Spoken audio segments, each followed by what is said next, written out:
Tierra de Sombras is a novel about a young American woman.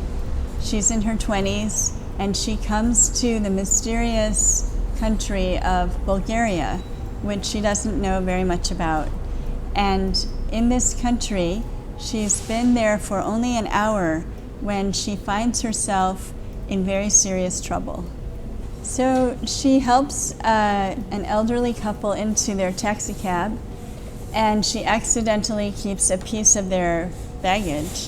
And when it's too late and this couple has disappeared, she looks into the bag and discovers that it contains an urn of human ashes with a name in Bulgarian on the side. She doesn't know who they are, she doesn't know where they went, and she doesn't know anything about the country in which she finds herself. This book is the story of her search for those people and for the life she carries with her in this urn, and it takes us back to the heart of the 20th century in Eastern Europe and the coming of World War II, and into the communist past of this country. It's a story of adventure, it's a story of suspense, it's a love story, and it's also a story of a deep and painful past in a place that many Westerners don't visit as often. Bulgaria is a country of spectacular beauty and fascinating history.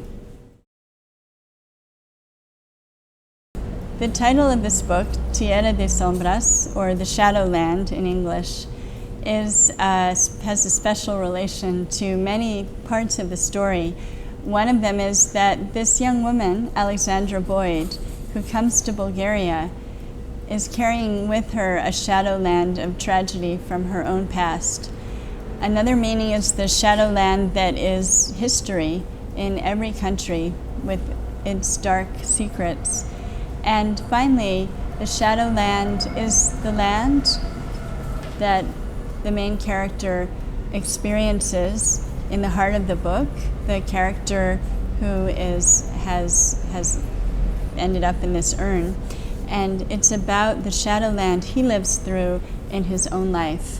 So it actually has many layers.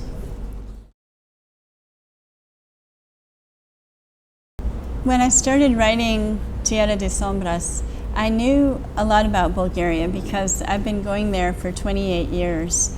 And I have found it a wonderful country in so many ways.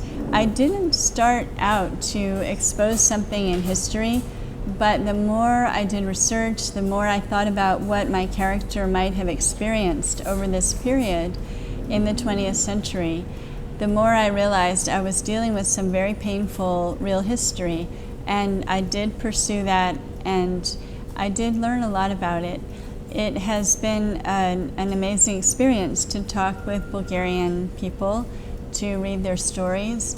And I also recently went to Bulgaria on tour with the Bulgarian edition of this book, and I was very moved to see people's responses to it.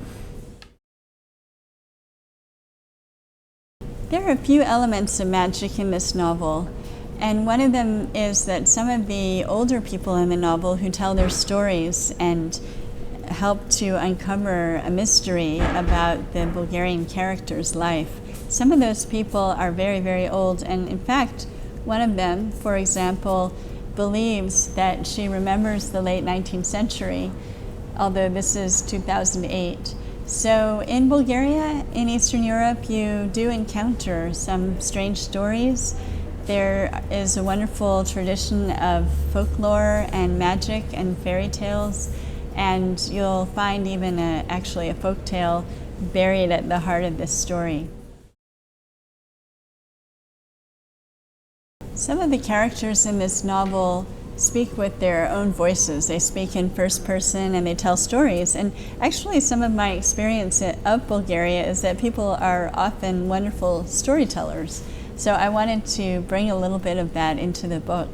I chose some characters to speak in their own voices because they're very close to the main character in the Bulgarian story, and they remember him. Although he has been dead for 2 years when the book opens, they live their lives with him, and they can tell Alexandra Boyd, our young American. They can tell her about what he was like. So many of the stories that are told in first person are told by people who knew the Bulgarian character well.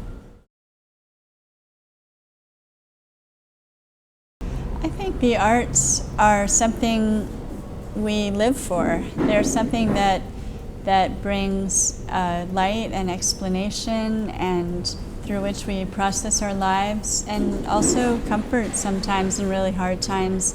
I'm thinking of music and literature, of course, and painting and theater, all these great art forms.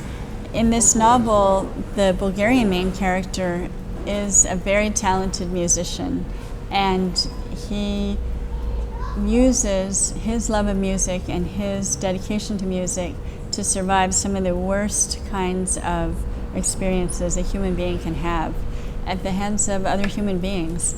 So actually there's a kind of salvation in this book through music in particular. And when I was writing it, I listened to a lot of the music that this character would have learned, would have studied. He's a violinist.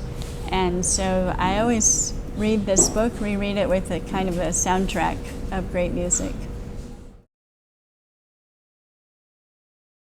I'd also like to say that I'm so honored to have this book published in Spanish.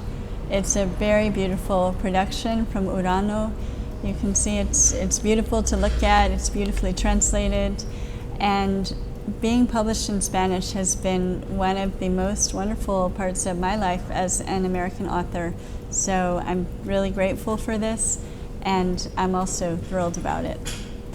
I hope that you will enjoy reading Tierra de Sombras as much as I enjoyed writing it.